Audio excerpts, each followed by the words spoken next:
She didn't plan on crying. She had come to the ballpark as a guest. As a mother.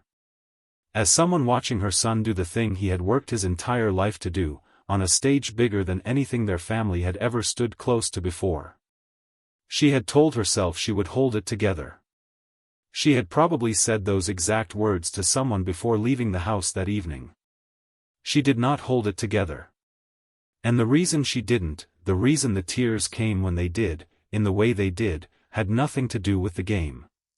It had nothing to do with the final score or the crowd or the electricity of a packed stadium on a night that meant everything to her family. It had everything to do with Shohei Ohtani. And what he did after the last out was recorded, when the cameras had moved on and the crowd had begun to file out and most people had already stopped paying attention. That was the moment that broke her open completely. To understand what that moment meant, you have to understand what it means for a family like the Skubals to walk into a ballpark like that for the first time. Not as tourists. Not as fans buying tickets and finding their seats and enjoying the spectacle from a comfortable distance. But as the family of a player. As the people who were there before any of it. Before the contract and the headlines and the name on the back of a major league jersey. They were there when Tarik Skubal was just a kid with a dream and an arm and a stubbornness about him that made people who loved him both proud and quietly terrified. They were there through the surgeries and the setbacks and the long stretches of uncertainty when the dream seemed like it might be slipping just slightly out of reach. They drove the long drives. They sat in the cold bleachers. They held their breath through every wind-up and exhaled through every strikeout. Families like that carry something into a ballpark that nobody else in the stadium is carrying. A history. A weight. A love that has been tested enough times to know exactly what it is made of. When the Skubal family walked into that ballpark for Tarik's first home game, they were carrying all of it. The game itself was the kind of game that a pitcher dreams about. Skubal was sharp from the first inning. The kind of sharp that settles over a pitcher early and stays, where the mechanics feel right and the release point is exactly where it needs to be and the batters on the other side of the plate are just slightly too late on everything. The kind of sharp that makes his family in the stands hold each other a little tighter without fully realizing they are doing it. His mother watched every pitch. The way mothers do, not just with their eyes but with their whole body, leaning slightly forward, hands folded, lips pressed together in that particular expression that is equal parts pride and barely managed anxiety. She had watched him pitch hundreds of times. Thousands of times, maybe, if you count all the years before any of this. But this was different. This was the home crowd.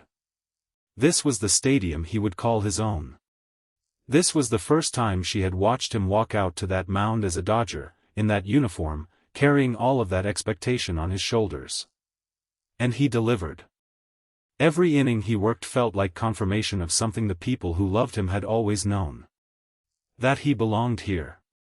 That all of it, everything it had taken to get to this moment, had been worth exactly what it cost. After the final out, the stadium buzzed with the particular energy of a crowd that has just watched something good. Something worth the ticket.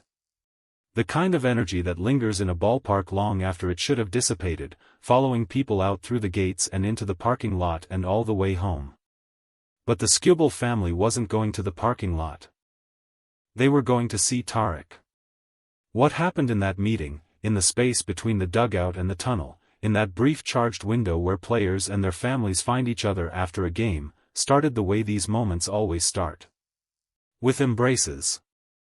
With the kind of relief and joy that only families understand, the private language of people who have been through something together and are finally standing on the other side of it. Tarik's mother held him. His father said something quiet into his shoulder.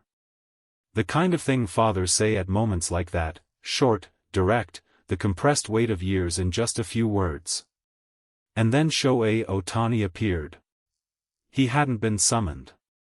Nobody had asked him to come over. He had simply noticed. The way Ohtani notices things, quietly, without making a production of it, he had seen the Skubal family and understood in whatever way he understands these things that this was a moment that mattered. He walked over. He introduced himself, though everyone standing there already knew perfectly well who he was. He shook Tarik's father's hand. He turned to Tarik's mother. And then he said something to her. Quietly, personally, in the way people speak when they want to make sure the words actually reach the person they are meant for and don't just dissolve into the noise of a post-game crowd. He told her that her son was something special. Not in the generic, automatic way that gets said in these situations and means very little. He was specific. He told her what he had seen from Tarik since he joined the team. The work. The focus. The way he carried himself in the clubhouse and on the mound. The things that don't show up in the box score but that teammates see every single day. Tarik's mother listened. Her eyes were already full. And then Ohtani smiled at her, the real smile, the one that has nothing to do with cameras, and said something that she would later repeat to family members who hadn't been there, trying to give them some sense of what it felt like to be standing in that tunnel after that game and hear those words. He told her she had raised someone worth being proud of. That was when she stopped holding it together. Tarik stood next to his mother in that moment and felt something shift. He is a pitcher. He is trained, by years of competition and professional conditioning, to keep his emotions in a place where they don't interfere with what he needs to do on the field. Control is not just something he applies to his pitches. It is something he applies to himself. But watching his mother cry in that tunnel, not from sadness, not from exhaustion, but from the particular overwhelming feeling of having something you already knew confirmed by someone you deeply respect, something in him shifted anyway. He looked at Ohtani. He didn't have a long speech ready. He didn't try to construct something worthy of the moment. He just said what was true. "Thank you." Ohtani nodded. Smiled again. Put a hand briefly on Tarik's shoulder in that easy, natural way he has with his teammates, the way that communicates something without needing words to carry it. Then he stepped back. Let the family have their moment. Disappeared as quietly as he had appeared. Someone in that tunnel, a team employee, someone who was there as part of their job and was trying to remain professionally invisible, saw the whole thing. They didn't share every detail. But they said enough. They said the Skubal family stood together in that tunnel for a while after Ohtani left, just talking quietly among themselves, and that Tarik's mother kept shaking her head slowly, the way people do when they are trying to process something they hadn't expected. And at some point, she said it. To no one in particular, and to everyone at the same time. Shohei is the kindest person on this team. The words moved through the small group gathered there, and then, the way words do when they carry a certain specific weight, they moved further. Into the clubhouse. Into the conversations people had on the way home. Into text messages sent late at night to people who hadn't been there but deserved to know. By the time the story reached the wider world, the fans who had watched the game from their televisions, the people who follow this team across every time zone, the millions who know Ohtani's name even if they have never watched a full 9 innings of baseball in their lives, it had lost none of its weight.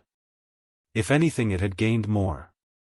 There is something in this story that reaches past baseball entirely. Past the statistics and the standings and the relentless machinery of a major league season. It reaches into something older and simpler and more important than any of that. It is the story of a mother who gave everything she had to help her son reach a dream. Who was standing in a tunnel after the first home game of a new chapter, still absorbing the size of what her family had accomplished, when the most famous player in the sport walked over and made sure she knew that it had all been worth it. Nobody told him to do that. There was no expectation attached to it. There was nothing to be gained from it except the simple, quiet satisfaction of making someone feel seen at a moment when being seen mattered more than anything else. Ohtani saw her. He walked over. He told her the truth. That is not in his contract. That does not appear in his statistics. That will never be recorded in any box score or mentioned in any MVP conversation. But in a tunnel in Los Angeles after a 2026 home game that the Skubal family will talk about for the rest of their lives, it was the most important thing that happened all night. Tarik Skubal pitched beautifully that evening. The Dodgers won. The stadium emptied. The box score was filed and the highlights were cut and the baseball world moved on to the next game and the next story.